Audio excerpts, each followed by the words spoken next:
Should load it up. Got some questions too. Period.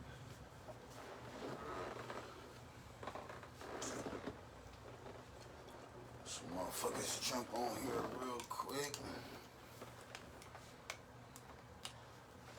Tilt this motherfucker a bit down. Chuck, what's up, my boy?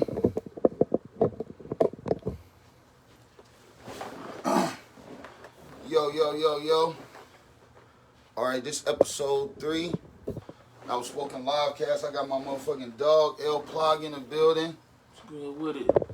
I'm gonna give him the nice rollout introduction because I really know this guy. It ain't like we're just doing this shit for the sake of the show. This is one of the dopest videographer persons in the city far as camera work, and not just like music videos, like films, documentaries, short stories. Like a lot of motherfuckers just get into the art of what the financial demand is. Like rappers is in dating, and most motherfuckers with a camera know that you can get paid for doing a music video. But this one of the people that actually take the art of cameras seriously and wants to put a vision out there more so than just a play. Like he actually got vision of shit he want to do, vision of shit he think things should go like, and he ain't just moving for the money. Don't get him wrong, you can't call him if you ain't got no money, but he gonna work for more than just the bag, right? He actually got a perspective and an artistic vision with this shit that motherfuckers need to see. So, what's up, man? What's going on? Man, just cool, man, bro. We tried to do this shit. Yeah, I mean, I appreciate you sliding through because we tried to do this shit yesterday. We couldn't get the live to kick in where both of us was on there, but now we actually in person instead of half and half screen. So I think this should be a little bit more dope. So I know you from the city. Tell me, how was it growing up in the city for you, and what side of town did you grow up in?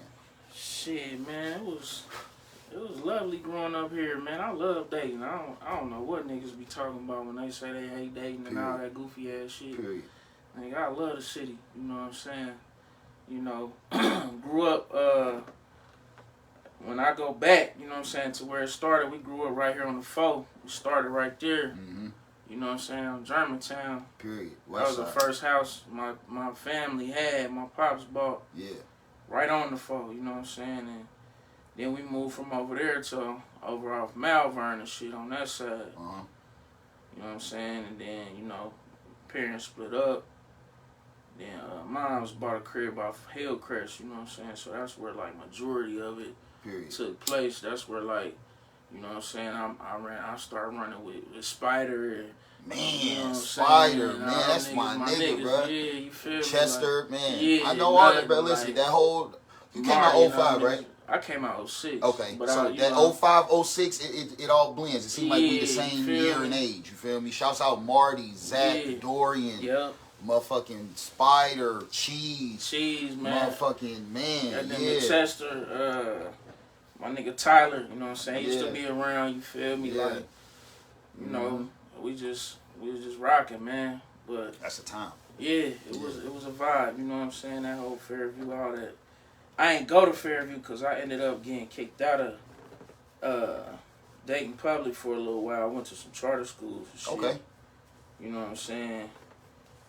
But then I went back and, you know, graduated from the White and shit. You know what I'm saying? So shouts out to Colonel White, class of 06, man. 06, man. For people not familiar with you, what is it that you do?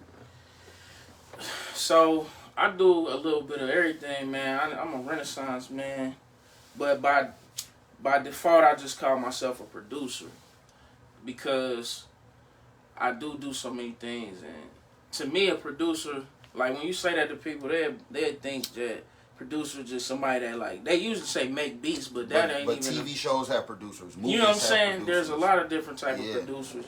But to me, it's even deeper. A producer is somebody that takes some raw material and make it something. Like they produce things. They take nothing and make something. That's a producer to me. So when I say I'm a producer, that's what I am. Like I could take nothing and make it something. You know what I'm saying? That's hard. And you know, that's what I do. People come to me and shit when they have an idea, I can make it real for them. Period. You know what I'm saying? Exactly. That more. I mean, that also put producer kind of in line with a manifester. Whatever you want to call it. Yeah. You know what I'm saying? There's a lot of new titles coming about these days, you know, like 19 Keys be saying thought leader. Like, you ain't know what that was or what it, he called himself a thought leader, so I respect it, you know.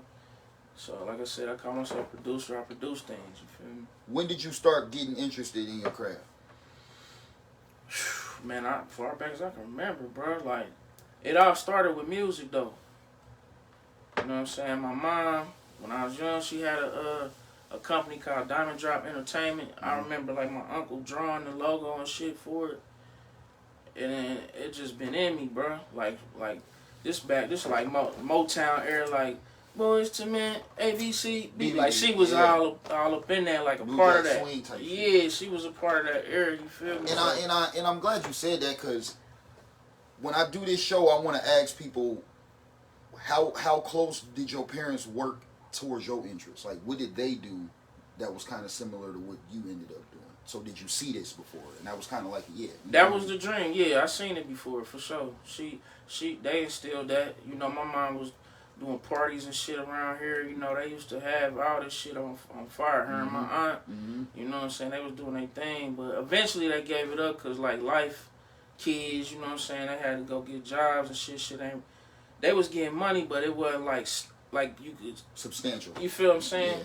Like, and it's only so long you could dream till you got to wake up. When you got multiple children and a family and like a spouse, you know what I'm saying, probably in your head, like, hey, like, you know what I'm saying, we gotta do something, you feel me? Right. It's understandable, you feel me? And then they was women's and moving in back in them times. You know, they still screaming about women rights and shit now, so you can only imagine how it was moving and grooving at that time. Exactly. So you say you saw your mom have her company, you saw your uncle do the logo. Yeah. I want to touch on, like, how important it is for kids to see examples of dreaming, I want to say. Yeah. Because, I mean, in our community, like, we grow up with parents that's kind of like, do as I say, not what I do type shit. But I feel like when you got a parent that you could do as they do, you have actually an example, and you don't got to go outside your house to look for a role model type shit. You feel me? For sure. And I think it's important because, like, I don't know nobody in my family do none of this shit I do. Like, I made this shit up, basically. Yeah. And that was hard, because it's like I'm getting, like, and they wasn't really with this shit. Like, that's another thing about the good part about when your parents already have done something that kind of puts your dream in perspective to them. Like, when your parent don't dream or they don't have a dream that's similar to yours, you tripping. You want to what? You want to be a rapper? No, do this. Like, it's a fight with that. You feel me? And the encouragement that come from understanding that you damn near, like, bro, a parent that did what you do almost understand you got it from them. Yeah.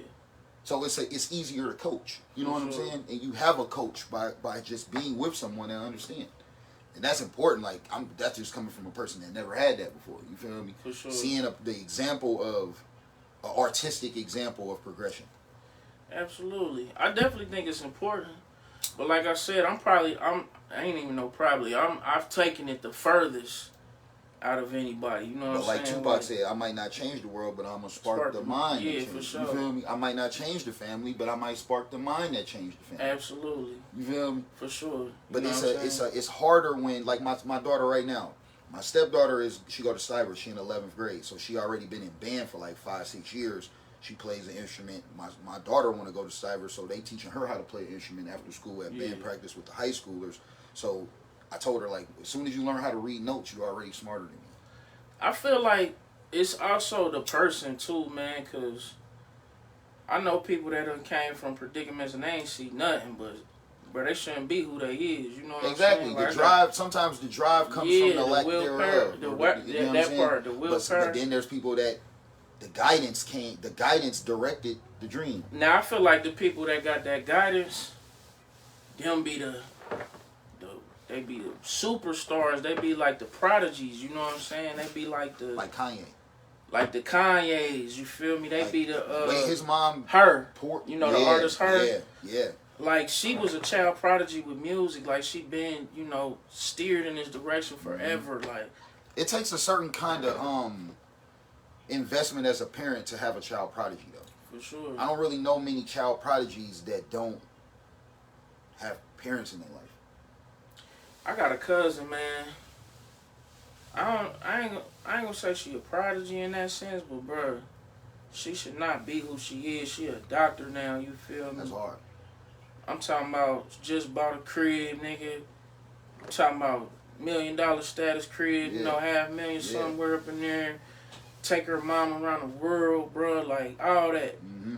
And she should not be that person. And we not saying it's impossible. Nah, of course not. I'm just saying it's of course like not. when the odds are against you, it's just less likely that like we know Yeah. there's a lot of like unwatered flowers that could have been For the sure. tallest plants in the For world, sure. but they just never got that kind of Nurturing never got tended thing. to. Yeah, You for feel me? sure. Like, think of how many good basketball players that parent don't got a car to take them to basketball practice, That's a fact. so they can't be on the Or team. the money to put them in the AAUs Yeah, like and you all the can't, as a extracurriculars. kid, you can't do that shit by yourself. Nah, that's a fact. You gotta have a supporting parent, far as financially, far as the time it take to take you there, pick you up, Even drive just out of encouragement, town. bro. Exactly. You feel me? Pay for the fee to pay on the team, the uniforms, the shoes, it's a lot. I feel like that's important, period. Like, even when you in relationships, like, for your spouse to encourage you, like, if y'all chasing something, because, bro, this life shit ain't easy. You know what I'm saying? Like, Not and it don't make it together. It's not. It's better, but it ain't easier. it ain't easy. You feel me? It's better when you work as a unit, because, I mean, that's some biblical shit, man. Say two or more, you know, speaking my name, I'm in the midst. Like, it take two people for even God to come into the situation. Why you think your life ain't gonna be, you feel me? Mm-hmm. Like, it just makes sense. For sure. So, I don't know, you know what I'm saying? But I just feel like people need support, no matter, I don't give a fuck who you is. Yeah. Like, Ain't nobody better than getting no help bruh, or no encouragement. life will beat your ass the fuck up. I don't give a fuck what kind of hands you think you got or none of that shit, bro. Like, Facts. life kick your ass, bro. So you be needing them. That's why people. I salute people at our age that still dream. For sure. Because life talk you out of that shit. Life will rip your dream away from you, bro. So let me ask you If this. you let it. When you said it started with music, your interest in your craft, Yeah. what did you know how you watch a movie as an adult and you see things that you've been saw, but your perspective see it different now? What do you think what you think the first thing in music was that you looked at from the perspective of a producer? That you didn't know you was looking at like a producer?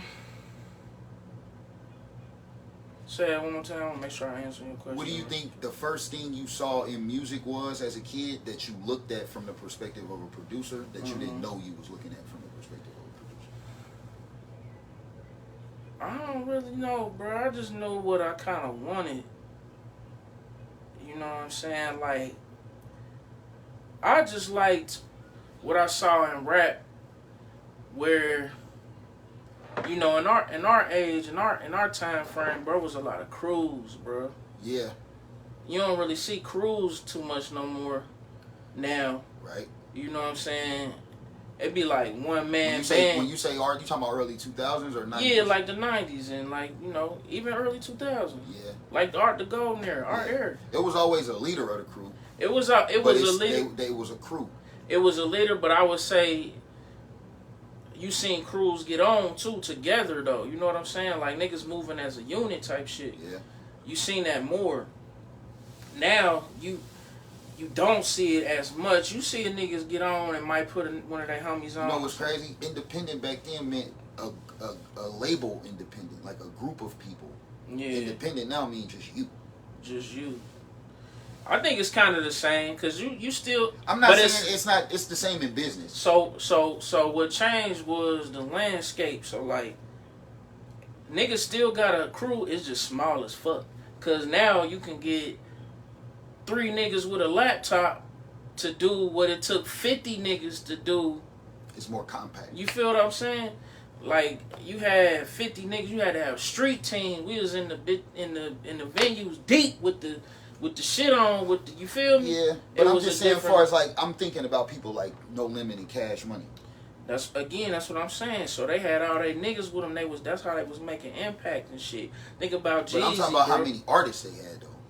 You feel me? They had a lot of artists. They had a lot of artists. Cash Money had a good amount of artists. Yeah, No Limit had a whole lot of artists. Bro. Rockefeller had Like I'm saying, far as just it being like a starting five type shit at least. Yeah. Now it'll be like a rapper and his team is the rest of his team ain't rappers. Yeah. You know what I'm saying? Yeah, I feel what you're saying. Because the independent back then was I always looked at videos when I was a little kid, and I remember when I was reading, it would have the artist name, the song name, the album name, the label name. I miss all that shit. Man. I miss like them titles and shit on the videos. The album, the artist name, the song name, the album name, the label name, and the video director. For sure. So I would always see like some people, if it said Capitol Records, it don't say nothing else. Yeah. But if it say No Limit, it say /priority. Yeah. So I would be like, what the fuck do that mean? Like, then you see Cash Money /Universal. Yeah. You see E40, he's sick with it /Jive. I mean, them niggas was distributing that shit. You feel me? Yeah. And that's what I'm saying as far as nobody gets those kind of independent situations no more. That's where P is the man. Because he the only nigga that built it like that. I mean, I feel like you do, cause you got Empire. So like a lot of these niggas like Peasy, he Ghetto Boys, but it's Empire. But they build it off one person. It used to be like it was a lot of that was all the labels doing the distribution and shit now. But see now like you got, but that's why Empire doing that shit, bro. Cause he brought they the number one / for sure. On the independent side. Yeah, that / so. And that's what I tell niggas all the time, bro. When you see niggas sign to Empire, like Ray is Wavy Gang / Empire. Exactly. Money Man, Black Circle / yeah, Empire. absolutely. The goal is a /, guys. It's not a direct deal. Yeah. You feel me? But see, that's what them labels started doing. That was just signing the artists and shit. Yeah, we're not giving you no / no more. You know what I'm saying? And we want to find you before you build it up to get a /. And that's really what it was. Yeah. I feel like a lot of artists was just not being the Master P's, bro. They was just... It ain't cool. It wasn't cool no more. I just think niggas needed money. That's why it wasn't cool. I don't have enough room to wait for the cool. I don't got the long road in me. You feel me? I ain't gonna say that they ain't think it was cool, because who don't want to be their own boss, but... Niggas that get to be their own boss and realize how much work it is.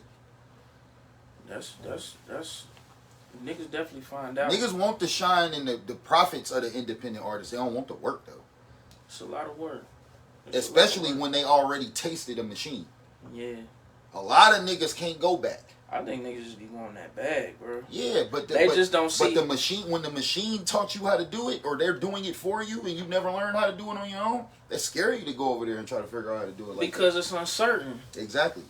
That's why I said I don't think it ain't. It's like cool. It's just the uncertain. Like you like I got it for sure. It's million. just so cool to look like it right now. I got it for sure. $1 million right here, versus me.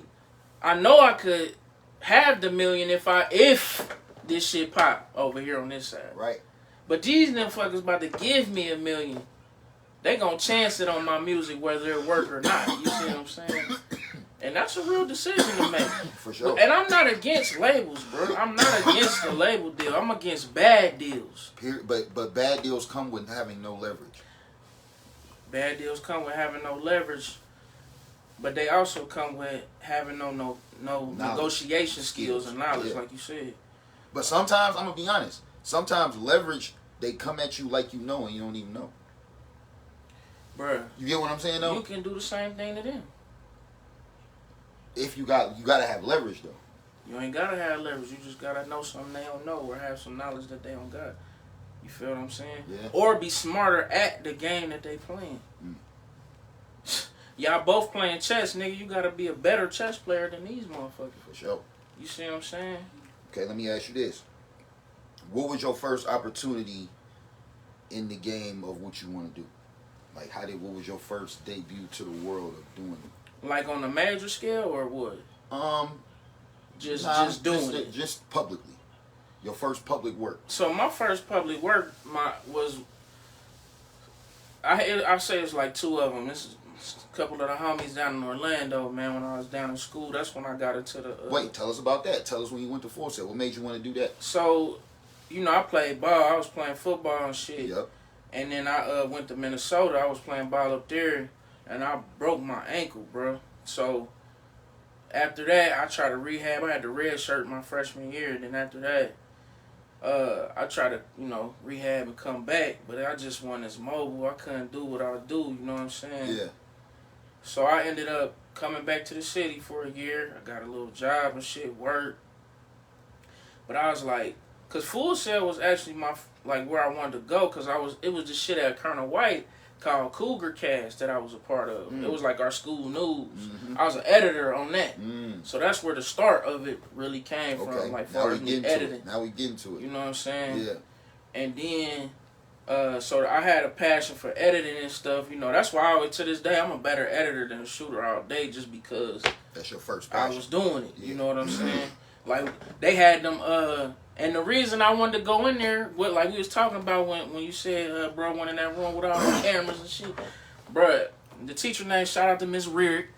Man, we went, she had a classroom, bro, and she was the only room in the whole Colonel White that had them new Macs with the color back. You remember it was just the screen and it had like the colorful back?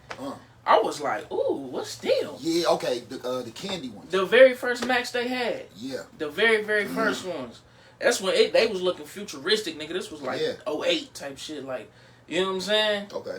Not 08, but this was like probably like 04, 03, some shit. You feel me? But they was coming with it. I'm like, damn, these motherfuckers. I was like, if I get in this class, I could fuck with the Mac. Are you a Mac person now? I'm a Mac person for sure. Now listen, let's talk about this. What do you think defines a Mac person? Because I feel like you could break people down like this. Like, man, I don't know, bro. I just like Mac because of the UI, like the interface, like it's user friendly, bro. Like, but how much do you think your familiarity or your early familiarity just you experienced it so early, you got it? It ain't even that, bro. Because when I first start fucking with a Mac, whatever you think it is on a Mac, bro. You know how you be on a computer like, damn, how I do this? And then you just try some shit. They thought of what you're gonna do. Yes, bro. Okay. Yes. That's why I fuck with Mac. Yeah. However you think it worked, bro, that's usually how it worked. Now, how dope is it that with Steve Jobs being the overseer of that, he don't make it. So he's only making it from his experience of it. I think it's a human experience. That's how you know. But that's the example he's using himself. Yeah. That's hard, bro. Because we all humans. Yeah. That just tell you how not far apart we are. And he a white man. But but on some mechanical shit, we all think like, I should probably be able to right click this and do this, and then you right click and that's how you do it. You know what I'm saying? Yeah. So, I like Mac. I just haven't. Like, it took me so long to get an iPhone. You know what else I like about them? Their software is a lot stronger, bro. So you know, like these motherfuckers be getting when you go to a site, it be fucked up, and now you got a virus on your shit. That don't happen on Macs like that. Right. You see what I'm saying? That's one of the best benefits of a Mac. Huge benefit. You spend damn near 50% of your time with your PC down because you don't got. That's why I don't have it on internet. You know what I'm saying? You done got some shit, bro. But this the thing about Mac, bro. They are so smart with the bag, bro. Yeah. They shit only work with they shit. That's business. But nobody else don't do it like that. That's business, bro. You know, Mac, damn near, they own the patent for touchscreen. So all other, like Samsung, all that shit, they get paid for that. They get paid for having touchscreen. When they did that shit, everybody else adopted it. Them niggas gotta pay that. That's deep. That's hard though too. It's hard. So, you know what I'm saying? I always say this, man. I'm looking for the Mac niggas.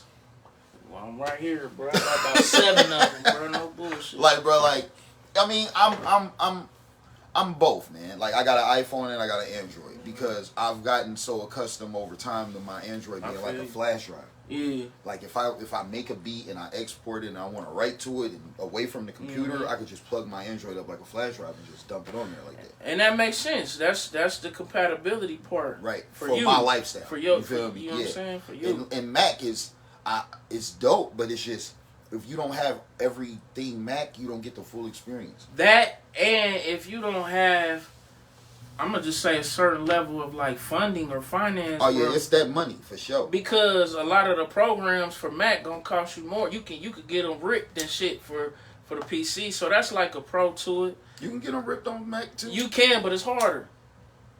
And YouTube, they going to show you. YouTube show you a lot of shit. They gonna give you the link too. They gonna walk you through installing They gonna give you the link for sure. But what I'm saying is like the firmware and shit, like it ain't as easy you to. You gotta do your shit right. Yeah, you gotta do your shit, bro. And that stuff just kind of start coming about, cause like nigga, for a minute it wasn't nothing ripping, none of that shit, nigga. You went. Yeah. You feel me? But nigga gonna find a way. They gonna find. So a way now they splitting them hard drives, and you can have like one side with the PC shit on it, and one with the Mac shit. Like it's a lot of shit these niggas doing, bro. You know, a nigga gonna find, bro. Whatever they come out legal, nigga gonna find an illegal way to do it. That's just the game. You know what I'm saying? So your first public work was basically the Cougar Cast. Yeah, if you want to say that, yeah. Your so the high school will see that shit. We was editing. I remember this one time, bro. And you edited on the Mac. On the Mac. Code. So we using iMovie though. Yeah. But bro, I did this piece, bro. It was like a group of us. You know what I'm saying? I can't take the whole credit, but we made basically the intro for Cougar Cast, bro. It was the Drop It Like It's Hot remix, I think. That beat was so hard. Yeah, you know what I'm talking about? It would have like an Indian type feel to it. For real. Talking about Snoop and Pharrell. Right? Yep. And then we did this animation with Skittles, bro. We took the yellow ones and the green ones, and he just did all these shapes and shit. And then at the end, it came into a C and a W. That's hard. You know what I'm saying? Shit was raw, bro. But it was like shit like that. That was probably some of my first like works that people actually seen at school. You feel me? When did you realize you was good at that? Then or later? Nah, I came a little later. Full Sail or before? It was while I was at Full Sail, but I wasn't going to school for that though.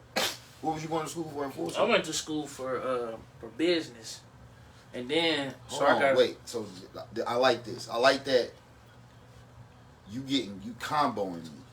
Like you said with the Cougar Cast, that was your first public work and your first introduction to Mac. Yeah. So then you said when you went to Full Sail, you went for business and learned more about editing and shit. Well, I didn't learn. I learned more about editing off YouTube. Like you brought up YouTube. Okay. YouTube University was the third. You know what I'm saying? Was my other college. So I didn't go down there initially for that though. I went for recording arts because mind you, at that time I was making beats and shit. You know, on Fruity Loops. You know what I'm saying? So I had a PC at that time. Okay. So before I went down there, Mac didn't have Fruity Loops, did? Exactly. Okay. So I went down there. I had a PC and shit. But you know when you go to Full Sail, they include a Mac in your tuition. So that was like. All right, now okay, now this where I know where it gets serious at because you have one now. I got one. Now I got one. That's why I never converted because I never had one. Yeah. I didn't touch one and play. For you know, sure. I know what it do that For don't sure. get on this, but Yeah. I never had one where I really get to see them. That's where it really turned up. Cause now I had my own. You feel me? That was a big part of my decision of going down there. Yeah. Like, damn, I get a Mac. Did they ever upgrade it, or you just got the same one the whole time? Nah, I had that one for the whole time I was there, but then I got another one because I did a master's degree. So then I got another one. But the crazy shit is, bro, I was so fucked up. I sold that motherfucker. You sold the new one? The new one because it was worth more. You know what I'm saying? It was worth more, so I ain't even get the bus. I ain't even get the bus him open, bro. He was still in the rack. I sold it for $1,400. That because I ain't had no money, bro. And you got one already. And then I had one already. Yeah. It was a little worn, but shit, it worked. It's a Mac. It's a Mac. And they durable, so that was another thing I like about them. It lasted a minute, bro. Get 10 years out them bitches. For sure. Yeah. Yeah, close to it if not. The only thing is they software be out pacing the hardware, you know what I'm saying? So like that's what I was about to ask. What would be the reason that just outdated? That the software, bro. Like you can't say you got a new iPhone, it won't even be compatible with your old ass Mac. You know what I'm saying? Because bro, in my mind, that just makes me feel like they just they want you. It's to get business moves. They want you to upgrade when they upgrade.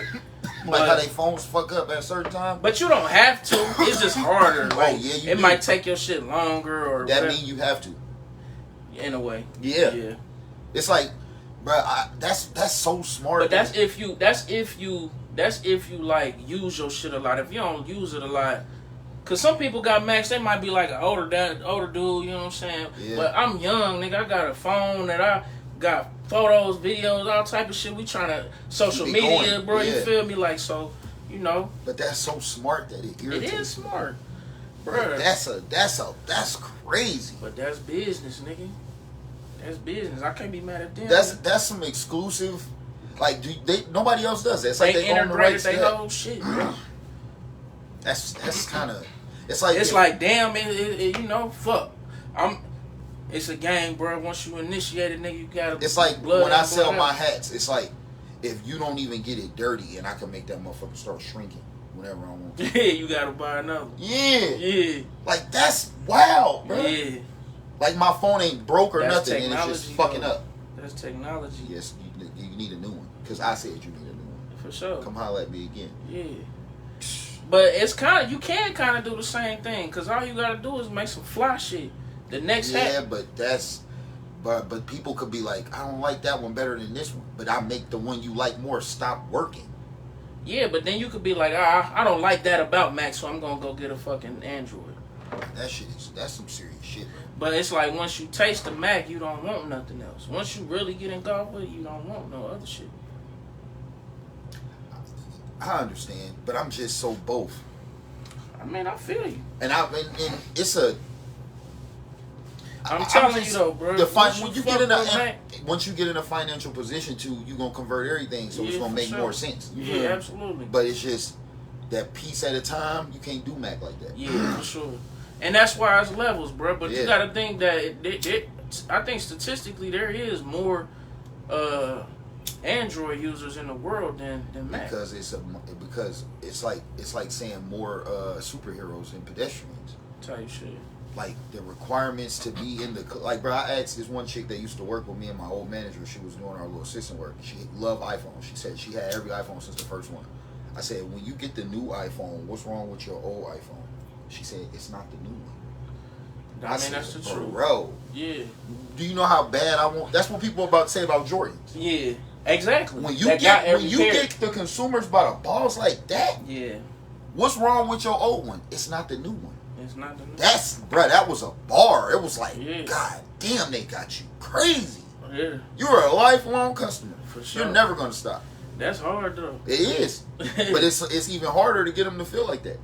It's dope when we say it's hard, but it's difficult to get them to feel like that. It is. It's only a few corporations, and McDonald's, that's another one. But that's why they the biggest. Yeah, no matter what. You know what I'm saying? Walmart, McDonald's, and I had a conversation with Zeus the other day. I was telling him, bro, I love branding. I look at the branding of everything, generally, specifically, this genre, that genre, sports branding, video branding, movie branding, everything. How do you? I look at what you're doing to psychologically impact me. What colors you're using, what angles you're using, what public figure are you using, what product are you using, what design are you using, what music are you using, what demographic are you going for? For sure. I look at motherfuckers throw their darts and wonder why you hitting the bullseye. Because as a businessman, that's what you're trying to do. You feel me? Yeah. And I love just looking at that. Like, what do Coca-Cola? I didn't know that red is a psychological color that make you hungry. No, for real. Most food places got red in it. Bro, all this shit science. Yeah. All this shit is. Yeah. Getting people to buy shit over and over, they know how they got the formula. For sure. They know how to do that shit. It ain't no luck. That's a fact. That is a fact. So, we had Full Sail. We sold the second Mac. Have we did any public video work on your own yet? I did a couple joints. One with my homie Drop, man, free Drop. You know what I'm saying? Nigga doing a bid right now, but he was like probably one of the first. And then I had worked with my other homies. Shouts out to them, Diesel Headbangers. Mm-hmm. My other homie MVD, he put me on that, like he was like a mentor for me. And you know what I'm saying? He put me with them to shoot a video. These all Florida boys? They all Florida boys, East Orlando, you feel me? So I did that shit. But like niggas kept a G with me. They wasn't fucking with it because it was my first green screen they had me do. So he just threw me out there like, nigga, shoot this. That's the best way. Yeah, nigga, and that shit was garbage. But that's what you learn the most from. They got hurt. And my niggas, they straight told me, like, nah, we ain't fucking with that. And I'm like, I respected it, you know what I'm saying? Because they had a little name in the city, you feel me? And that's what I respect. I respect that you viewed what you did serious enough to know what was good, even though you wasn't at the time. Yeah. So you could be like, I mean, I know it wasn't that. That shit was garbage. I I knew it then, though. Yeah. You know what I'm saying? But you threw me out here, man. Yeah, he threw me out, so I tried to turn something to him, you feel me? I ain't just be like, I told him, too, I'm like, bro, I ain't never shot no green. I ain't even know how to do green screen, bro. Yeah. I didn't know nothing about keyframing or none of that shit. For sure. You feel me? I had that made me learn. Yeah. You know what I'm saying? Yeah. How to get the green from out of there and all that shit. Like the hard way normally teaches you the best. Yeah, I had to. That was YouTube University, bro. Mm-hmm. Taught me how to keyframe all that shit up out of there. You feel me? And whoop-de-wop. So that was that, and then my nigga Drop. I shot like a video, like on some Chief Keef shit out in the hood, whatever. Yeah. You know what I'm saying? And that was my real first. You feel me? Joint that I feel like the world saw, like it was on YouTube type shit, like right. You feel me? So that's kind of where it started, man. How was is that the first time you ever lived around other culture than dating? For sure, like live, yeah.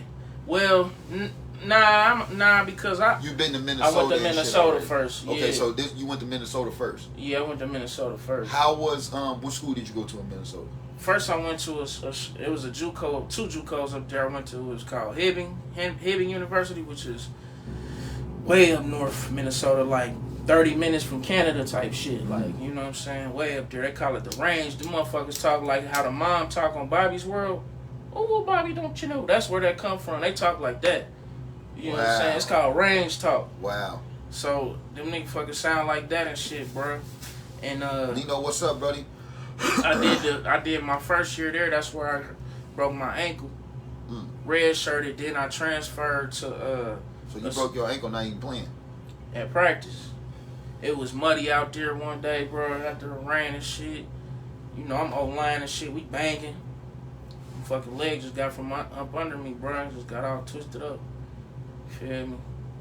But after that, you know, I tried to rehab it. Huh? Transfer from there, from that. After that year, I did. Okay. You rehabbed there though. I rehabbed there because me and my nigga Chris Stargell, you know what I'm saying? He was up there with me.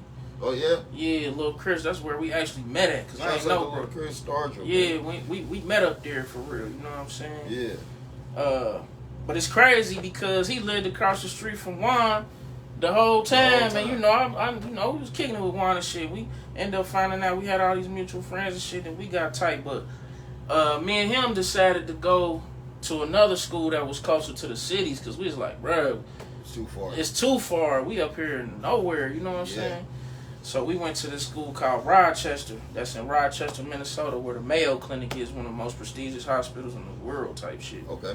And but they like maybe like an hour, 45 minutes away from the city. So it was like, you know what I'm saying? It was like more manageable. Like we can get down to the cities and kick it and shit sometime. You feel me? So you went to a JUCO in Minnesota and in Ohio? No, two JUCOs in Minnesota. Oh, you saying closer to a city that y'all could just go kick it? Yeah, Rochester, Minnesota, yeah. Which is close to, I should have been specific, but the Twin Cities, which is St. Paul, Minneapolis. Okay. You know what I'm saying? Like, we wanted to be closer to some niggas, bro. Like, you know, to some culture. Like, you feel me? Like, where some shit was going on at. You know what I'm saying? Hey, let's talk about this. How do it feel when you're surrounded by a culture that don't understand you? Crazy, bro. Like, I got a crazy story I be telling motherfuckers all the time about that shit. So, it was Black History Month one year we was up there, and this is in Hibbing.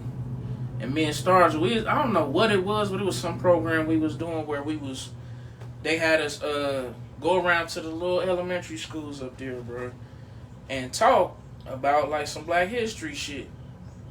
So me and Stars go to this one elementary school, bro. We asked the kids like, so what do y'all know about Martin Luther King? Little white boy was like, he got shot. I'm like, damn. Me and Stars looked at each other like, what the fuck?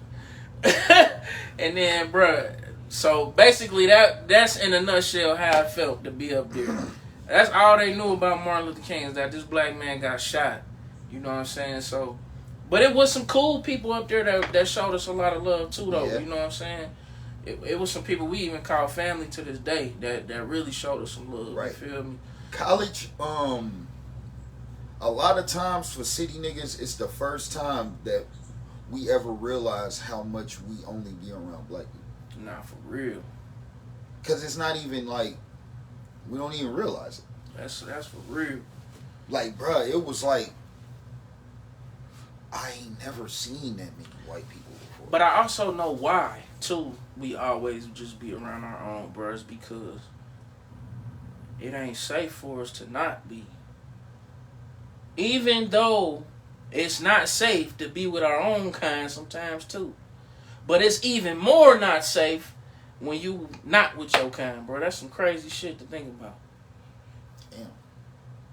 Cause you like, when you with your niggas and shit, you with niggas in the street, you looking over your shoulder. But bro, when you with all around white people, bro, you looking everywhere. You feel what I'm saying? And that's something that's like normal too. I never really thought about. We speak our language, so these niggas talking and applying. We know what their body language look like. We know what that shit is. And you know what make it even crazier? when you know how to be both.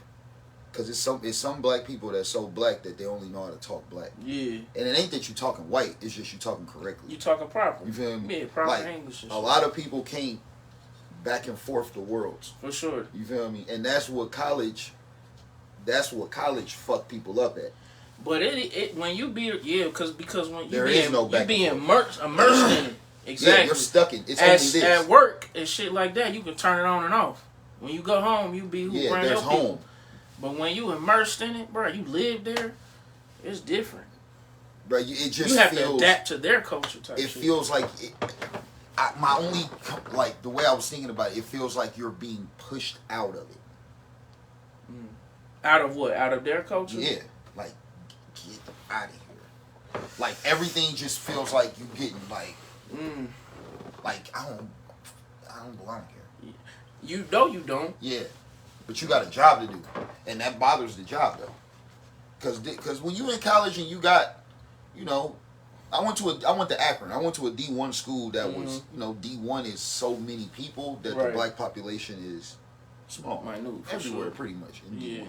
But they're there, but you just gotta know them and find them. Yeah. So, you know, I know a lot of black people, but my class it be just me. Yeah, for sure. You feel me? But when y'all reconvene, it's like a nice amount of y'all. That's the like, go home type. Yeah. That's the go home. Yeah, but sure. it's like, man, walking campus and going to like, man, you like when I went to orientation, that was the culture shock for me. For sure. I was like, damn, it ain't no black people. Yeah. And me and my next door neighbor went to college together, so we ride all the way up there together. Mm-hmm. And they put us in groups that were so far apart, bro. We didn't see each other all day. And we didn't see hardly anybody I seen that looked like me. It was like, man, all right. But it was like, I'm seeing 4,000 motherfuckers. I only seen like 10 black people. Like yeah, it's crazy. It's like, so it's at 18 years old, bro, from being from West Dayton, like, I mean, my dude I went there with, he went to CJ, and that was like, I liked going there because I seen other things. I seen white people that make, like we talk about college, the alums make that school. For sure. It's parents that come to the football game, their kid don't even play. That's a fact. You feel me? For sure. They've been going to Precious Blood and Resurrection and private Catholic schools their whole life. Facts. So it's more family oriented, it's more structure, it's more resources, it's better money, it's cleaner, it's more everything. You feel me? Yeah. But I wanted to be able to see it, to be able to compare and know the difference. I liked it going to that world because I can come back to this world and be like, damn. I'm smart enough to get out of this world, but they don't give a fuck about us in this world for real. Nah. We gotta pay to take the PSAT. They do, but they don't. Cause It's love, a job. like, you know how they love our culture and shit. So we be their entertainment. You know what I'm saying? No, I'm talking about our world of. Man, my teacher told us at Meadowdale, man, a lot of y'all gonna work at Walmart. Like, yeah, y'all just gonna have a job. One of my professors at Full Sail, I think it was, I forgot what the class was. It might have been like economics or some shit. Mm-hmm. or statistics. It was something that had to do with money. And you know, I come in my motherfucking thought process, my creative thought, and tell the teacher like, I don't care about money. Da da da. This motherfucker looked at me like, man, money make the world go round. He just looked at me and said that and kept going, bro, about his day. I'll never forget that shit.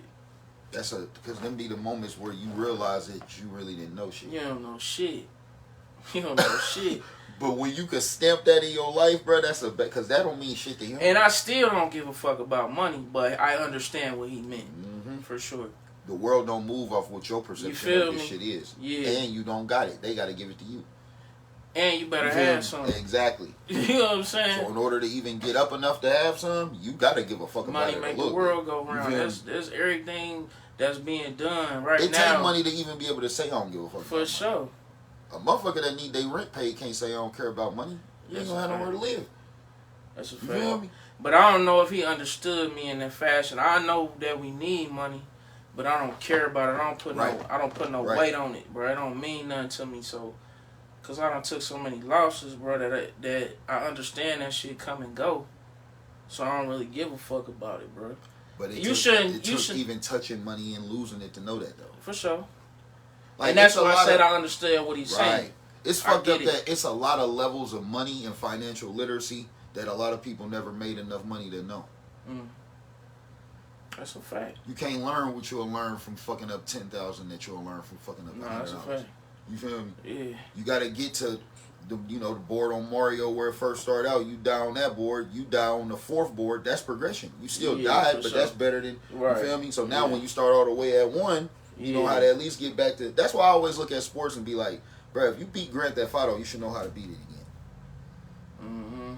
You died on the first board, all right. You died on the fifth board, all right. You made it to the last board, you died, all right. You made it to the last board, you won. I think we all know how to do it. Cause what was the key to all that shit? Consistency. Keep on doing it. Yeah. Keep playing that motherfucker till you make it. For sure. You feel me? Cause you gonna die. Every nigga you play that shit, you gonna die. Yeah. Couple times. Right. You feel me? But eventually you end up figuring out like, oh damn, okay, I gotta jump this ramp a certain way because I get the most air over here. You know what I'm saying? Yeah. You feel me? You feel me? You don't went and experienced that shit a little bit. Tell me about the Chicago documentary you working on. Okay, so yeah, that's it's called The Evolution of Chicago Footwork. Footwork Saved My Life. You can look that up on YouTube, man. Just type in Footwork Saved My Life, it'll pop up. Oh, it's done. The sizzle reel's on there. Okay. But we probably I'll say about 85-90% there. You know what I'm saying? we damn near wrapped up with production with the actual shooting, but you know it's a lot of back end shit when you trying to do something on that type of, you feel me? Okay, let me ask you this, right? So you say you got a documentary you doing on Chicago. Yep. You've been working on this for how long? 5 years. So how much time would you say you spent in Chicago making this documentary? 5 years. 5 years. So I'm like, okay, this is a study of the culture of Chicago. For sure. Now let's go back to when you was in Minnesota and you was looking to be closer to a city that you could vibe with culturally. Did you get to study Minnesota culture at all? Yeah. Urban wise? Yeah, a little bit. Yep. Because we was out there. We was in Minneapolis over there. Like I feel like the first shit that I feel like any city I go to, I learn the lay of the land. So I'm gonna learn what gangs run what territories, who run what. You know what I'm saying? And that was like some of the first shit I learned in Minnesota. Like, so one of my homies, you know, he lived on 40th, so we stayed over there at 40th. I knew like over there, like it was like Taliban, it was like some other gangs and shit. So I knew who ran that side. You feel me? And who was doing what on that side type shit. But I feel like that's damn near any city I go to. But I'm asking this in this order because I know you said this is the first place that you culturally lived outside of Dayton. Yeah. And we don't have gangs. We don't have gangs, exactly. So you got to understand that from the perspective of me asking this, that's the first thing you learned. But we got niggas who got higher rank than others. And we got neighborhoods and we got niggas who run certain areas. Yeah, right. But I'm just saying, you immediately were introduced to the opposite of how it is here. For sure. And most niggas like we don't. It's a lot. It's weird that a lot of cities in Dayton, Columbus, Cleveland, Cincinnati, they gangs. Yeah. We not.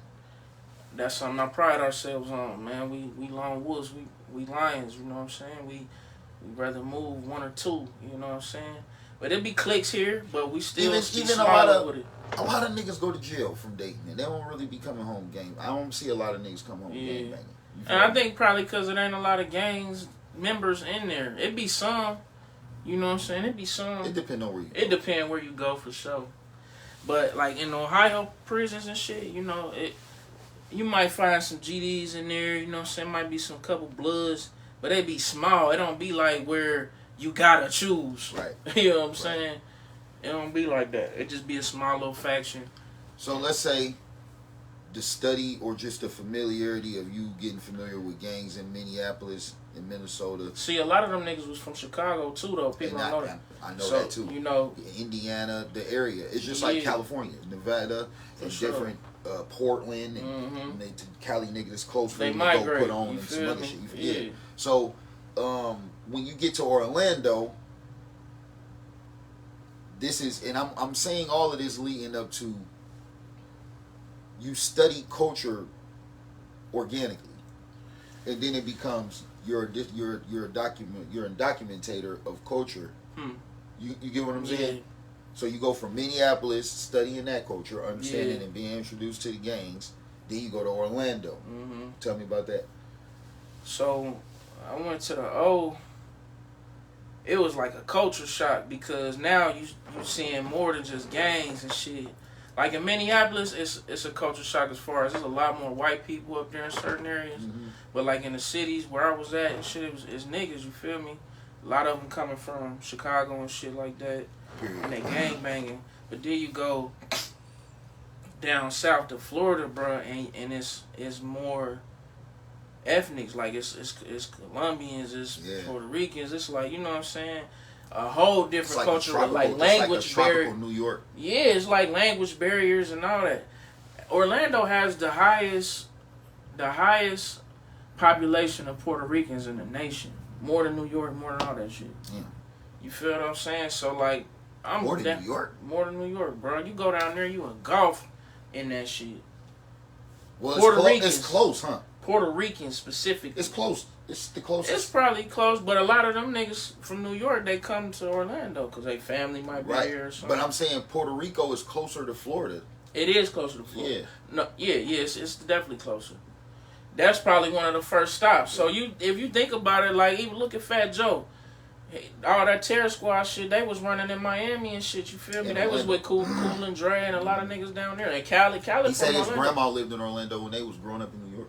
You see what I'm saying? So that makes perfect sense. So that is like a just a thing, you know what I'm saying? Right. But there is a higher influx of that's a fact, like numbers wise, statistics wise. There's more Puerto Ricans in Orlando than New York. Now this was a few years ago when I heard that. How was it? Might be changed by now. Was you thinking Disney and shit when you first was going? Yeah, I mean, I had been to Orlando for Disney World before, and like you didn't have no experience of the hood. Nah, hell nah. Like you didn't even have a prediction. I ain't know about they call it Warlando. I ain't know about like West Orlando. Yeah, you feel me? Yeah. Like, you know what I'm saying? Some whole other shit, but it's going down. You feel me? Like again, that was some of the first shit I learned going down there, bro. Like I went to a studio called KDS, and it's on the west side, but it's like. The thing with the west side out there, some nicer areas, and then you got like some lower. Before you go to the studio, is Full Sail giving you any of these vibes, or it's a college looking college? It ain't like a campus, bro. It look more like a damn business, like you know, like a corporate, like you work as a business or something. You know what I'm saying? So it was giving me them vibes. And you live on campus? They don't got no. You had to get an apartment type shit. They don't got. So where do you live at? I had an apartment. I'm saying, like, is it in down the street from there? It ain't in the hood. Okay. I mean, it's close. It's on the east side hood. They hood's different than the west side hood. West side hood is all black. You know what I'm saying? Other hoods is mixed culture. Yeah, you feel what I'm saying? So like, I'm in the hood with like I said, brown boys, Dominicans, Puerto Ricans, like that kind of shit. So this shit happened on my side of town, but it was like different type of shit you hear happening, like niggas getting set on fire and shit, like, you know what I'm saying? Right. In the hood, you just hear about nigga getting shot up or something, stabbed. You feel me? Right. Drugged by a car. I done heard about shit like that in Chicago, but nigga, I specifically remember these two young kids getting found in a park down there, burnt up, nigga. Damn. You know what I'm saying? Like, the story was they was selling weed and shit, and they took some shit from a nigga they ain't paying back on time or pay him or whatever, and then the nigga set him on fire, bro, essentially. You know what I'm saying? So you hear about shit like that, you right. feel me, with them different cultures. Yeah. Like nigga getting a machete out, right, cutting a nigga ass up. Yeah. You know what I'm saying? How was it going? Like, how was it just living in permanent summertime? Oh shit, I loved it, bro. I love Florida, man. I was down there for 10 years, bro. I mean, because I'm asking this, like, because people Florida. from where we from, like, experience that. Yeah. Every time you go somewhere like that, it makes it so hard to come back to a place like this. I mean, we love this place. Yeah, because I love Dayton. We love this place. This sure. home, bro. But the first time I really, like, the first big city I think I ever been to was New York City. I just recently went to New York for the first time, probably a couple years ago. I don't like it. It's too I don't either. It ain't that as fast. It's just too much. It was too much walking for me, nigga. I'm like, it's too much damn. everything that we don't know nothing about. Yeah. Too many people, too much traffic, too much walking, too much to pay for parking. Yeah, too much everything. Everything.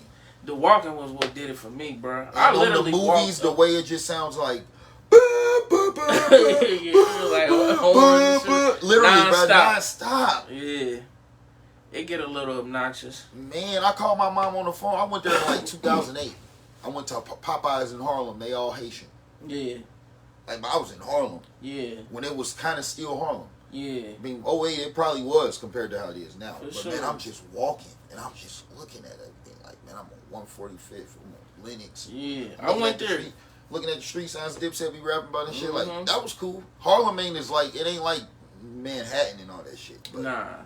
But man, that's the closest hood to Manhattan, though. Yeah. As far as black people. Yeah. Cause I went on this tour out there. It was a hip hop tour and shit. So we went to the Bronx and shit. I got to go to where hip hop started. You know what I'm saying? It was 1920 Sedgwick Avenue or something like that. Yeah. That's where Cool Herc and them. Yeah. Yeah. Like if you ever watched the Get Down. Yeah, I love that show. Yeah, you know what I'm saying? That's what they talking about. A lot of people our age, they don't know nothing about the real origin of that type shit. Nah, I had to go do that, bro. Yeah. I can't even call myself. And I know it wasn't even you ain't even recently did it. Nah. You been did it. Yeah. You feel me? I used to be watching, remember Disorderlies? Yeah, for sure. Fucking, Breaking and Beat Street like, and shit like that. Yeah, for like sure. Niggas wasn't. Absolutely. No, I mean, it's never too late for real, but you can't see it like that when you didn't watch the whole thing. Binge watching the game to catch up right now, it's possible, but it ain't gonna look the same like how. You gotta be a student of this shit. Exactly. To me, if you really love it, if you want to do it, you know what I'm saying? Like, so we got the Minneapolis culture, we got the Orlando culture. How was? Because I'm asking these questions because it was serious for me when I went to Akron and I was just submerged in Cleveland culture. Like I went there when Fat Al I done came down. Yeah. So it's I don't understand why y'all listen to Chopped and Screwed all day. I don't understand. Like I'm learning how far away from home I am through what they do. Yeah. They want to have door speakers and the car doors and swing the door open and just let the music come out real loud. Like I'm looking at this shit like all tweeters, no bass type shit. Like they don't understand us. We gonna bang in our car in the trunk. Yeah, in the trunk. They was like y'all put then they call them sounds, yeah, but sounds. Y'all put the sounds in the trunk. Why would you put the sounds in the trunk? Yeah. Like they don't do it like we do. Yeah. I get up there. That's when they had they flags on their old schools with their hoods on the flag. Fucking door speakers, TVs in the trunk. It's Texas type shit. But I'm realizing like, damn, they like Houston, we like Atlanta. That's true. I ain't never think about it like that. This is just this time. But that's wild that they adopted Houston culture out of everything. Man, they loved it. that Mike Jones, and they like he would rap about Beechwood Mall. He's rapping about their malls. You know what's crazy now that I think about it? It kind of makes sense, bro, because if you think about like how Bones music was, it's similar to like how the tempo and everything. Yeah, it's similar to how it sound like Scarface and them kind of music they would make. You know what I'm saying? Because that back then, like eerie, like because back then playing tricks on me and shit. California influenced everything back then. Yeah, everything. But it all come back to us here because we influenced California, exactly. bro. Yep. We influenced their culture heavy. That's why that clip of Snoop Dogg running around, he say it. You know what I'm saying? It's actually a couple clips of him on GGN acknowledging Dayton. So that one specifically, he said Dayton. But I remember it was one where he was on there with T.Y. Dollar Signs. Because T.Y.'s daddy was a part of Lakeside. Oh, okay. And he was speaking on Lakeside, and he was like, man, I remember all the gangsters, you know, they was, man, when that raid come on, because that's one of my favorite Lakeside songs. He was like, man, that was the gangster music. Like, that was the shit all the gangbangers was banging, you feel me? Right. Like, if you think about the movie South Central, around that era of gangbanging, that's what niggas was listening to. Before rap. You feel me? New York wasn't the vibe. Nah, that ain't what niggas was on. Nah, not out there. They was on funk, bro. Like, funk damn near was some of the first rap, bro. Like, the way the beats was made and shit. Like, the 808s they was using and the synths and shit. Sometimes I be thinking, like, if the right motherfucker from Dayton meet the right motherfucker from California, a lot of shit can change. Because I'm gonna say this very respectfully, and I don't even think it's gonna be a conscious contribution. I just feel like they owe us. I feel like the whole industry owes. Yeah, but they owe us a little bit more. As far as like embracing, they benefited off the culture. Yeah, they created their culture off of us, and now it's like if we create our culture off of that, it's like we're copying off them. But I think about like, for instance, I think the whole rap game owe down, bro. I think the whole rap game owe down. I think the whole music industry owe down to the city, bro. Like if we came to the table and was on some powerful enough shit, like say we had like a clique, bro, where we just really start applying pressure on these niggas in a real way, bro. They gonna have to, they owe down. You know what I'm saying? I think about Jay-Z, Ferrari, if they ain't going to switch a fold lane, that sample from here. That's Steve Arrington, Weak to Your Knees, bro. I met him before. You see what I'm saying? Yeah. That's Dayton. Goddamn, you got the whole West Coast sound, G-Funk, all that shit. Dayton, you know what I'm saying? Think about L.A. Reid and how many people he put on the Atlanta scene. Guess where he from? Ohio. He not Dayton, but them boys from the Natty. That's some Ohio shit. Bruh, we done put a lot of shit and people and places and that, you know what I'm saying? We ain't never had none of that energy. None of it ever came back to the pot, bro. You feel what I'm saying? But it's only a matter of time. You know what I'm saying? Like, it's only a matter of time. They just got paid back. They getting their reparations. And I feel like it's like Africa or something, bro. Like, you know how Africa got all these resources and shit, but they one of the poorest nations. Bro, it's only a matter of time before they rise, bro, because a place can't have all these resources and all this talent and shit and not be on top at some point. Right. You can't hold that down. Like black people, it's only so much time before we at the top, bro. You see what I'm saying? Because you can't suppress. That's like trying to hold something.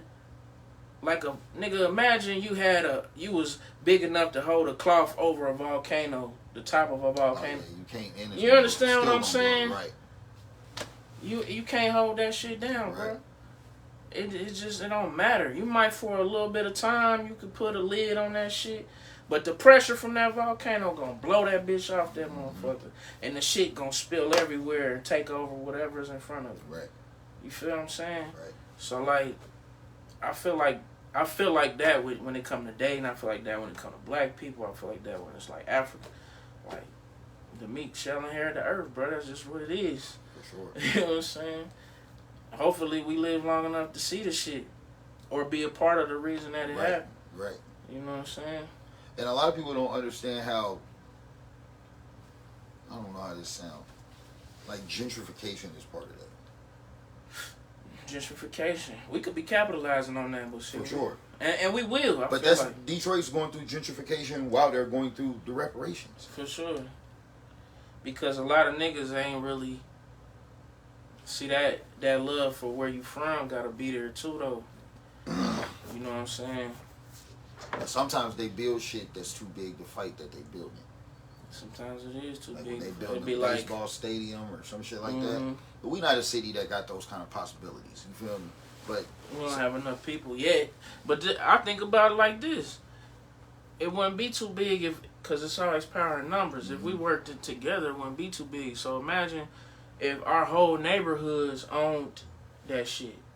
So now they ain't gotta just get one nigga out the way, gotta get all you niggas out the way, which is a lot harder to do than versus one house, you know what I'm saying? And all these other houses abandoned, there nobody care about it. If we all bought our shit, took care of mama and them house when they passed it down, you see what I'm saying?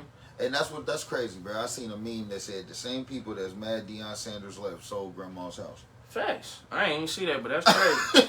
That's crazy.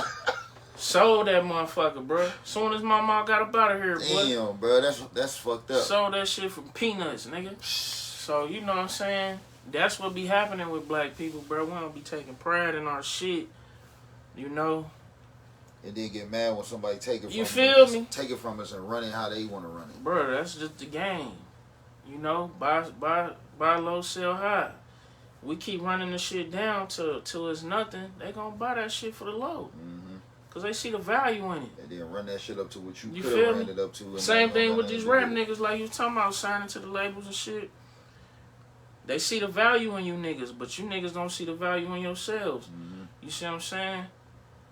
They like, all right. And that's what Master P talked about. He was like, man, this nigga offered me $1 million. I gotta be worth at least 40. Exactly. That's what he said.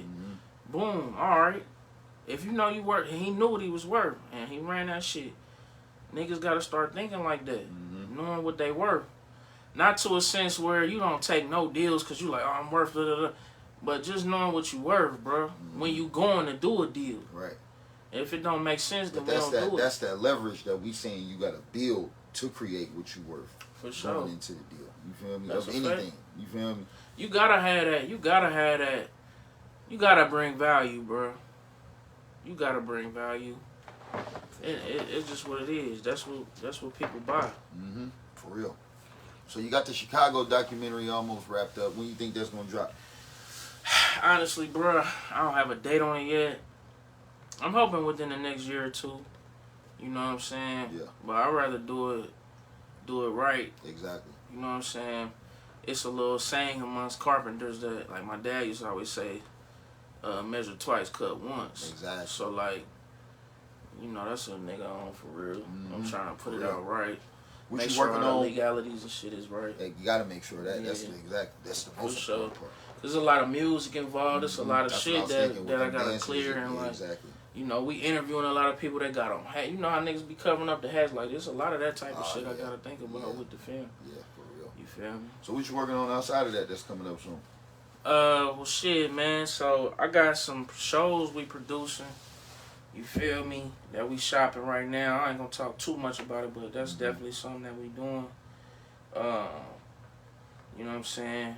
Me and Cap just actually did a little partnership, so I'm getting ready to open a studio over here at his facility. I fuck with Cap too.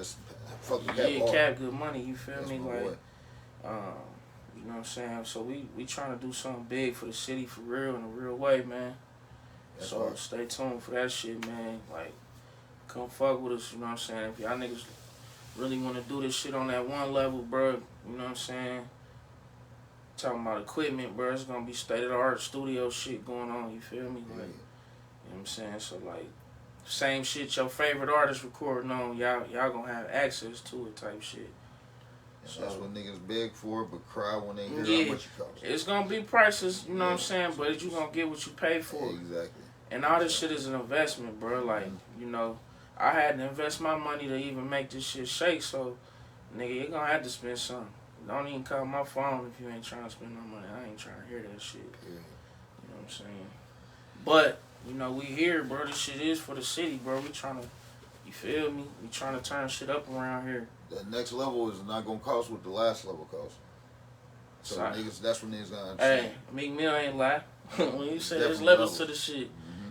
That nigga made that song because he found out quick. He found it out. he like, I'm rich, but he got around some other rich motherfuckers. You're And rich like, on damn, your level. But guess what? That ain't your level no more. You a little doggy to them for real. You know what I'm saying? For sure, man. So shit, tell the people anything you want to tell them. Shit, where they can look you up at, where they can find you. Oh shit, man. Y'all can be around. You know what I'm saying? Hit me on the Instagram. El Plaga Whips. I don't even know it for real. I don't even be on that shit like that. You just damn near gotta see me when you see me. Period. I don't even be caring about that shit for real. For sure. You know what I'm saying? But for the niggas need they dreads and they locks retwist to get with my lady, Define Roots. You know, she one of the hardest, so you might catch me sliding through there once in a while, you feel me? That was super solid. Yeah, you know what I'm saying? So and she really is one of the best though. Like, nah, no cap. Everybody, I'm damn near. You see the timeline of just motherfuckers that got dreads getting their shit done, and my cousin been fucking with her for so long. Like my cousin, yeah, for sure. Been going to her for. Greg, man, he actually went to he'll tell you, we went to Cleveland one time. She did this show. A competition, bro. She got second, bro. You ain't wasn't gonna let nobody come up there and win. But she smoked him. Ask Greg, he'll tell you. You know what I'm saying? They had 30 minutes to do this style that had like multiple styles in it, bro. She did Greg hair. I got it on video. Yeah. She did this nigga hair, bro. It had about, nigga, at least 5 different styles in it. You had it pent up, then you take it down, it was another style. Then you take that down, it was another style. Right. You do some other shit. Bro, it was so cold, bro. That's crazy. And this was years ago, so, you know, she done got way more crazier than that. And you don't get that good doing it for the bag, bro. Nah. You really care about the you got to be passionate about your craft, man. And that's again, the people I interview on this shit. That's the only reason why I'm talking to them, because I know that's the depth of the conversation. Yeah. With me, it ain't really no depth in the conversation about the bag. Nah, she put that time in, nigga. I was there. She know I put this time in. What I do? Period. Like, that's a fact. For sure. But if you fuck with something, why you ain't gonna? You know what I'm saying? Hey, because they doing it for the bag. They think you can it look easy. But you can do anything for the bag. You can go sell your ass for the bag if you want. Why don't I do that? Yeah, they don't understand how hard that is till they out there shaking their ass down the road either. You know what I'm saying? But yeah, man. It's a craft is what it's called, a craft. You have to craft it, and that takes time. It takes molding, and you got to watch game tape and go to practice every day. But it's also a formula, man. Yeah. A lot of y'all niggas be out here just trying to practice. Like you talking about selling ass. The hoe that's selling her ass by herself ain't gonna make as much money as the hoe that got a pimp. She ain't got a mentor, bro. Exactly. You see what I'm saying? And if you go get goddamn it Fillmore Slim, nigga, you gonna be living a good life. Cause that nigga know what he doing. And me and Q was talking about this the other day. He said, when you put in you only got to put in 10,000 hours when you don't know somebody that did. Nah, that's a fact. And the pimp is the 10,000 hours. That's a fact. So now it only take you about 5. You feel me? You feel me? Cut the time in half. Exactly. And if you get a couple mentors, you can't do this with the pimping shit because you need your ass beat. But you get you a couple mentors, you feel me? Right. Then you cut that 5,000 into 2,500 hours. Zeus, what's up? 1,500. My boy. Yeah, man. What's good with it? Yeah, you came in on the tail end, man. We done talked about a lot of dope shit. For sure. Yeah, man. Everybody get with him. I mean, yeah, El Plaga Whips on Instagram. Again, he's high integrity about his work, man. So he'll let you know what he's willing to be a part of and what he's not. But you got that right vision, he gonna bring it to life. Nah, for sure. You feel me? For sure. And that's how I am too, bro. Like, it gotta be. I'm gonna push the envelope. That's a fact, bro. Like I said, one of the companies I started when I was in Orlando was Industry TV, and that was when I kind of was, doing a lot of music videos and shit like that. You feel me? And then that was cool. I was getting some paper.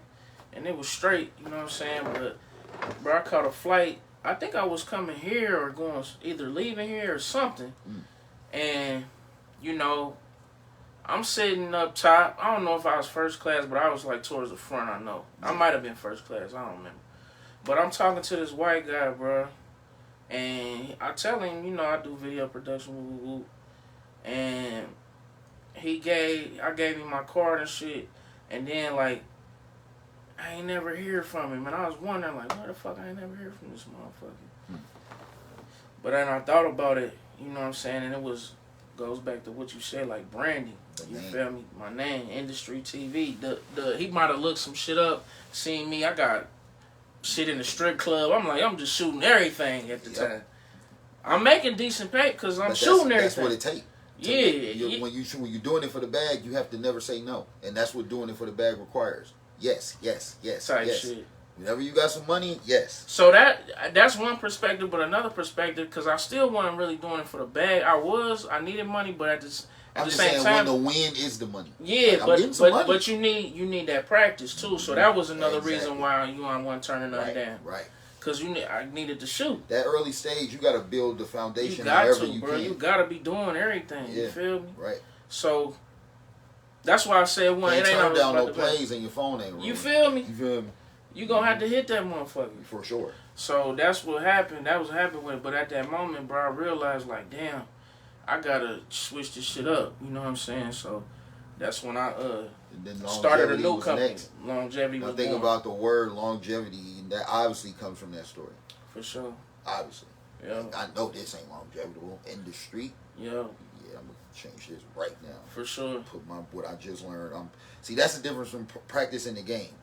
You learned that in practice, and applied it immediately in the game. Absolutely. But when I first started, I had both companies, so I was doing all my street shit under industry, and I would do commercial work under Longevity. If I meet this guy, here you go. You feel me? Yeah, I was two different niggas, bro. You know what I'm saying? I'm corporate and I'm good at the because same the time. Corporate checks hit a little different, bro.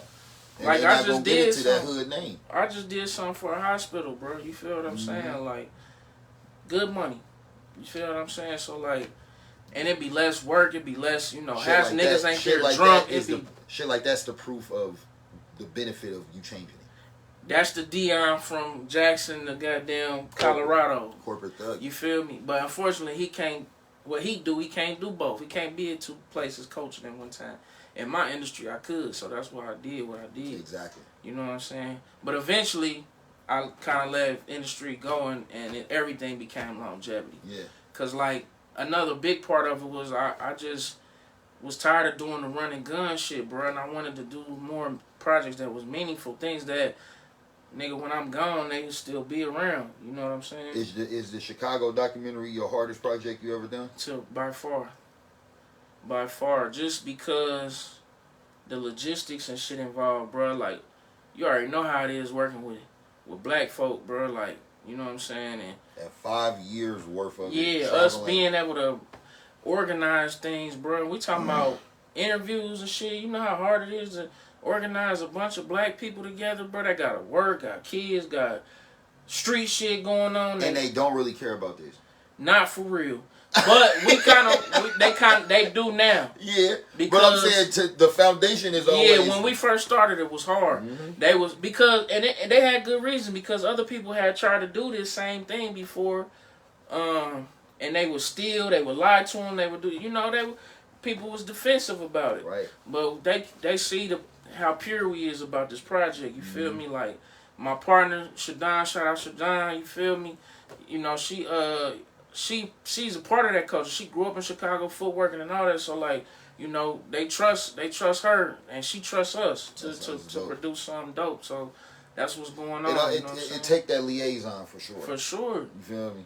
That middle culture translator.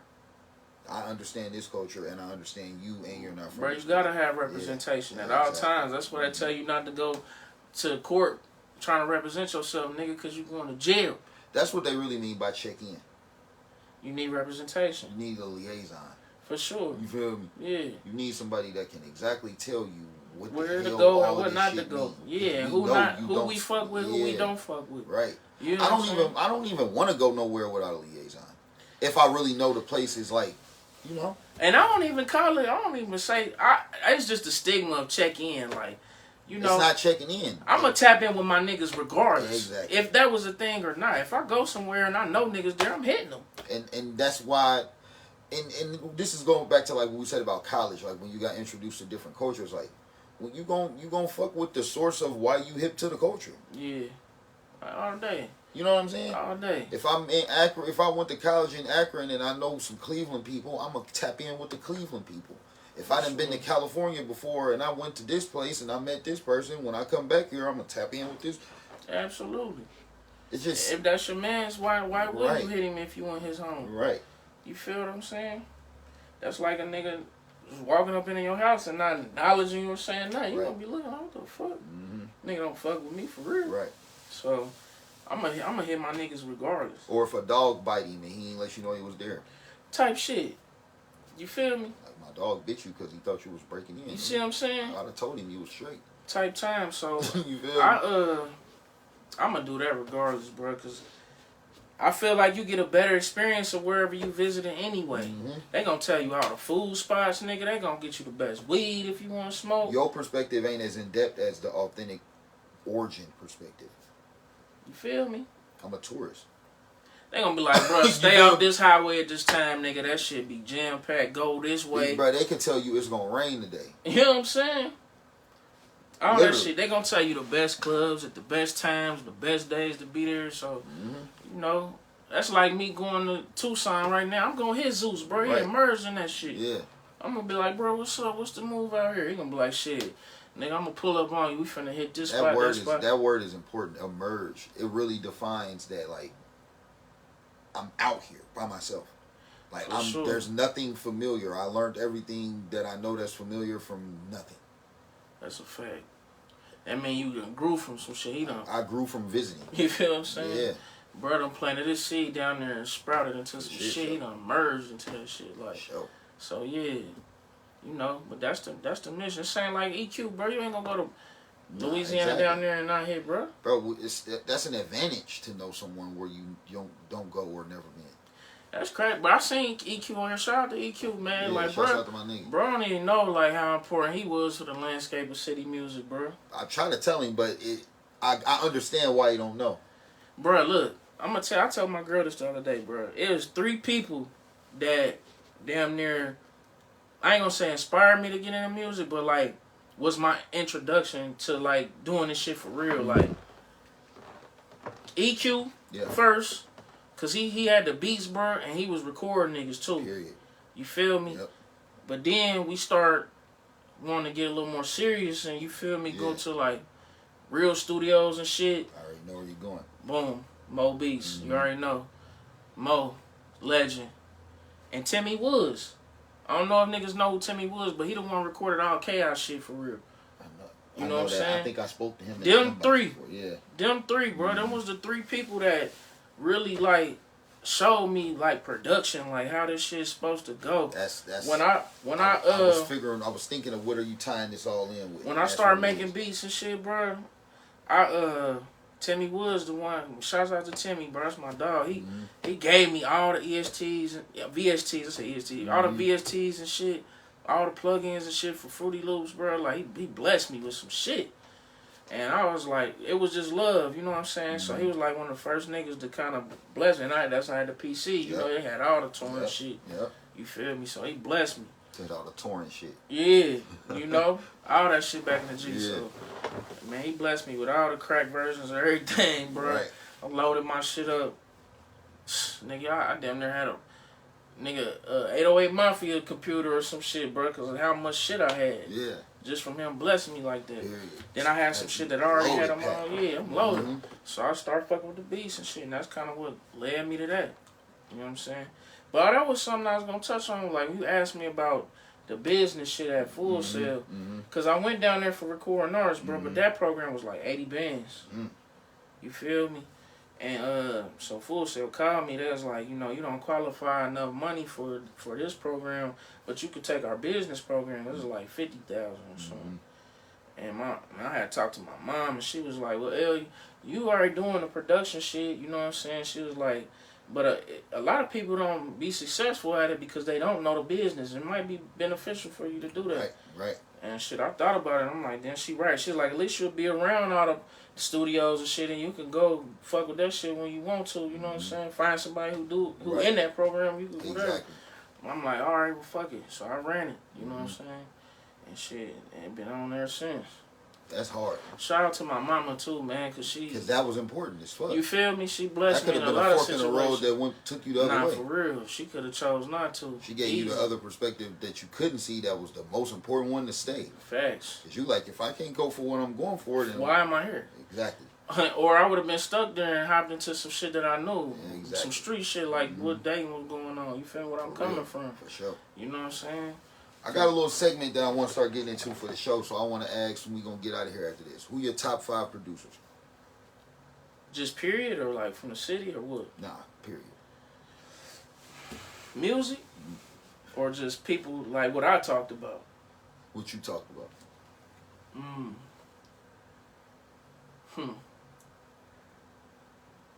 I don't know, bro. I'm going to have to think about that. There's a lot of people that I fuck with. Cause that's like I was telling Zeus about branding the other day. It's so many ways you can look at branding, and when you love it all, it's one. But it's so many ways of producing. Yeah. Film, sitcoms, video directors, music producers, R&B, it's rap. a lot. It's a lot. I can't even say a favorite. I love a lot of things about a lot of different people, bro. I'm real eclectic, and I take my sister say that. She said, would you consider a movie director a producer? I would. In some instance, but you know, on film, you have a producer. The director and the producer be two different people, or it could be the same person sometimes. I don't really know no film producers. So your producer gonna be the guy that's putting all that shit together. So for instance, you got an idea, and I'm a producer. You like I got a script. You got a script. You gonna bring the script to me. Yeah. I'm the one that's gonna put everything together to make it a film. I'm gonna go get the director. You feel me? Like, oh, okay. I know this vision sounds dope. I know my man Tarantino. The producer picked the director. Exactly. That's hard. I didn't know that. Yeah. So like, let's say, with like a movie taking place in the 70s, like how they got the 70s wardrobe, the 70s cars, and the 70s business. The producer gonna find all that shit, all the locations. You feel me? Or hire a location scout or more manager to do that shit. Yeah. But he the one gonna put all the logistics together to do that, a whole product or a whole film or whatever. You know I never looked at it from that perspective like that. Then you got executive producers. Exactly. They the bad. They the ones putting all the funding up. You see what I'm saying? Then he get the money to the producer. Do executives ever mean executive if it ain't about the bag? No. If you're not putting the bag up, you're not executive producer? No. Period. Executive producer is always the bag. 9 times out of 10. That's hard. Or the nigga who had the studio, which essentially is the bag. Exactly. You know what I'm saying? The housing of the idea. The housing of it. You know what I'm saying? That's usually your executive producer. It's a motherfucker that think of it. It's a motherfucker that bring it to life. Yeah. And it's a motherfucker that pay for it. You feel me? And that's almost never the same two people. It's rare. It's very rare. Unless you're on a smaller scale and you got like a skeleton crew, like with what I'm doing. I'm all of those things for my documentary. You see what I'm saying? I got a small team, you feel what I'm saying? But we getting our shit on. But it be times where I'm directing. It's times where I'm a camera op. Yeah. You know what I'm saying? It's times where I'm executive producer. It's times when I'm producer. That's hard. You know what I'm saying? You started out playing all the roles, so whenever you need to move, you can. Absolutely. But that's what we saying earlier about the beauty of a situation that will come along where people will fund your vision. Absolutely. You know how to play all the roles, but they just paid for the best of all the roles. Absolutely. But producer is my forte. I'm executive. I put up bag all the time for things. But I like the logistical part of it. I like going to get, you know what I'm saying, somebody hit me right now and say, I'm trying to put a motherfucking clothing line together. I'm like, all right, bet, I'm gonna get with you. Hey, yo, Flam, gotta play. Yeah. You know what I'm saying? Right. And that's just like with tap in situation. Yeah. It's good to have people in places. For sure. For shit show. Absolutely. Let's do top 5 music producers then. All right, top 5 music producers. Top 5. Okay. So for me, and we're not talking about like to the world. We just talking about your favorite. Just to me, yeah. My off top, the first person when I was producing, bro, I used to watch YouTube videos and like these some of the main people I was watching. Off the top, in my opinion, Zaytoven, bro. I love right. Zaytoven is probably one of my favorite producers, bro. Yeah, for sure. Just man, the nigga's so elegant on them keys, bro. It's like he don't make mistakes. He make beats in one take. He's just so cold, bro. He's so cold. Yeah. And the nigga, like, just the way he even handle himself, you know, he real heavy in church and shit. Exactly. But this nigga be making all the trap music and shit. You feel what I'm saying? So I'm like, bro, the way that he's able to, like, coexist in these two different worlds, bro, is, like, it's immaculate. Yeah. So Zay, for sure, probably up there for me. I fuck with, Hit Boy heavy, you know what I'm saying? Like, he's starting to be one of my favorites. Man, that nigga is fucking crazy, bro. Yeah, he's hard. Like, of our era, for sure, he's my favorite right now, for sure, without a doubt. He definitely the most versatile. Absolutely. He can do a lot. Bro, he can make beats for and make tracks and produce for so many genres of music. You can't tell where he's from, ever. Bro, this shit is just crazy. Some of the music you done heard, you don't even know he did. Exactly. That's You know when what I'm you saying? a real live Bro, cold. You know what I'm saying? Ryan Leslie, he slept on a lot. I used to watch a lot of his videos, bro. Like, what was so amazing to me about him is, like, all the instruments he actually played. Yeah. Like, I'm like, damn, it was wild to see that a nigga knew how to actually play all these different instruments, bro. That shit was crazy. Bro, that shit was crazy. I mean, from the horns to the keys to the guitar, he was just, whatever he picked up, he damn near knew how to fuck with it. And it was just like, what the fuck? That's hard. This nigga, and he was a child prodigy. He actually went to, like, Harvard or some shit, like, at young, you feel me? So, dude, nice, you feel me? That's 3 right there. I'm gonna say, who was my 4th, bro? Just Blaze is up there for me, cause I had like a moment of, like, when I was New Yorked out, bro. You know when them go. Hey, we all did. Yeah, you feel me? When that shit was going on, like, Jay was definitely one of my favorite rappers at one point. Yeah, he was doing most of the production. Yeah, and he was doing a lot of that shit, like, you know. Definitely Just Blaze, and, like, who else, man? I feel like I'm gonna pick a young nigga, man, just cause I like a nigga that I fuck with. So I like Metro Boomin, and I like what's the nigga name? Jacob. Nah, not Jacob. I can't even think of his name right now. Nah, not Jesse. I cannot think of my nigga's name. Young nigga. Who he did shit for? A lot of people, bro. And I just seen him on something, too. He was talking about he don't speak on placements that ain't came out yet. He did something with J. Cole, and it never came out. Where you from? I think he from Memphis. Oh, Tay Keith? Tay Keith. Yeah. Tay Keith. Yeah. I fuck with what Tay Keith doing. Tay Keith got it. Yeah, he been out there for a minute. A lot of that Memphis shit I like, though. I like what Hit Boy doing with, Hit Kid doing with, Gorilla. Yeah, like that whole sound and what he trying to bring to the game. I fuck with it. You know what I'm saying? So I'm gonna go Pimp C. On the rapper side? Producer side, okay. Crit. See, yeah. I fuck with Crit, bro. Crit is, man. I fuck with Crit. Manny. I was gonna say Manny too. He in there for me. That's what I said. It's so many, bro. So I don't know, bro.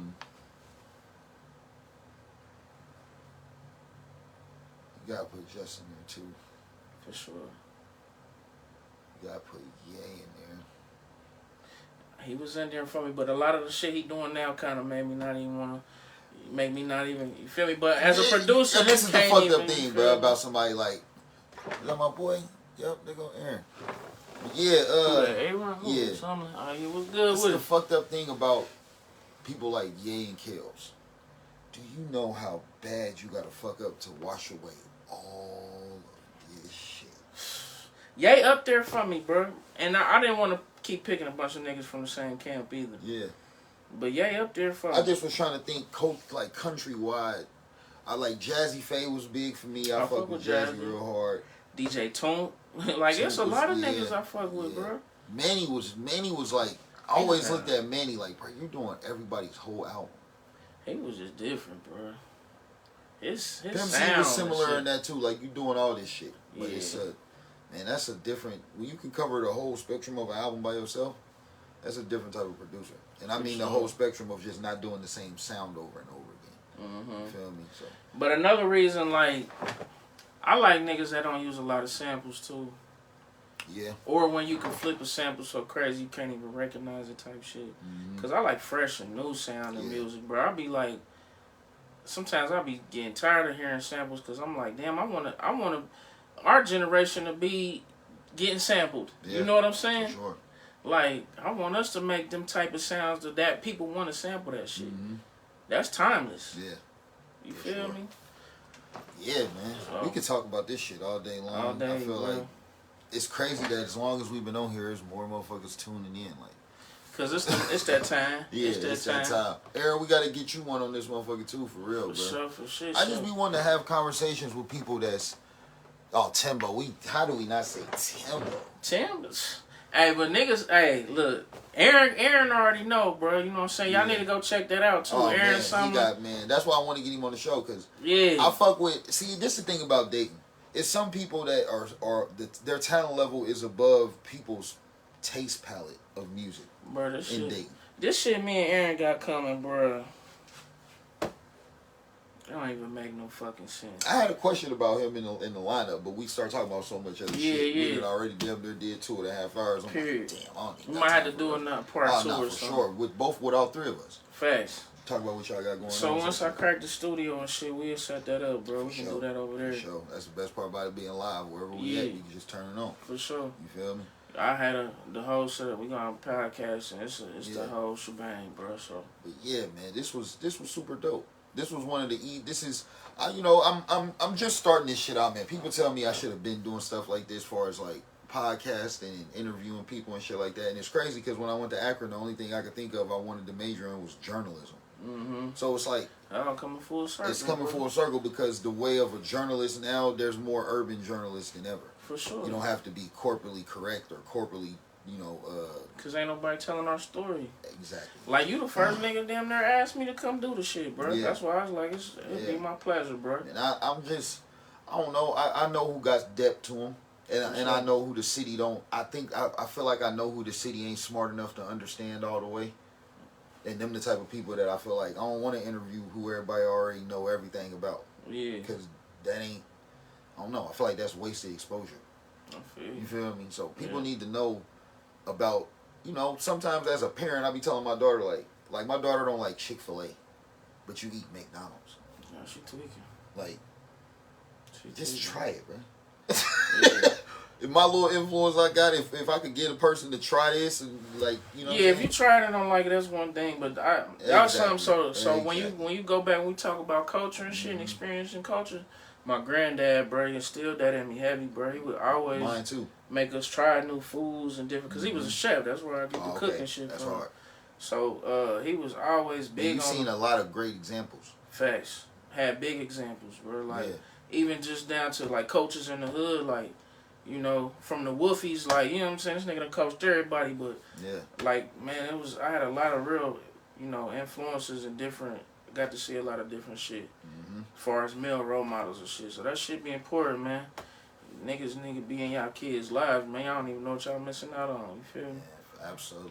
So, man, that shit play a big role. Big role. Yeah, man, this is definitely episode 3, the Outspoken Livecast. My man L Plug. Make sure y'all tap into his social media. Be looking out for Aaron Sumlin. Definitely got some new music on the way. EP on the way, man. Show That lunch break EP, man, coming crazy. I know that motherfucker gonna be dope. Yeah, we gotta get one, man. I'm on some different shit now. I really want to make records. So. Oh yeah, that's coming, bro. Like I was saying, this studio shit, man, that's about to spawn and spark a lot of shit in the city, bro.